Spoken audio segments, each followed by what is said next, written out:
अस्सलाम वालेकुम, मेरा नाम शहीन, मैं ज़िला पाक पता नहीं बोल रही हूँ। मैं दिहाड़ी दप्पा करदा है, 800 रुपया उन्हें दिहाड़ी है। 3 मेरे बच्चे ने, मैं आप मरीज सवानी हाँ। ते आधा इलाज करवावा के आधे मियाँ का इलाज करवावा। यरकान दी मैं मरीज़ हाँ।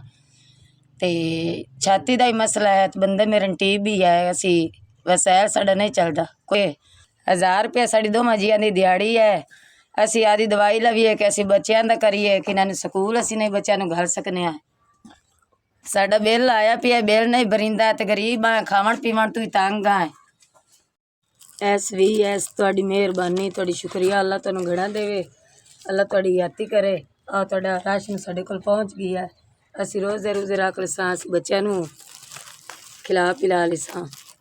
अल्लाह पाक तुहानू घड़ा देवे, अल्लाह पाक तुहानू रंग बाग तलावे, ते अल्लाह तुहानू इन्ना क देवे कि तुसी तुहाडे कोल कोई चीज़ मुक्के ना तुसी गरीब गुरबे आवाम नू तकसीम कीती जाए।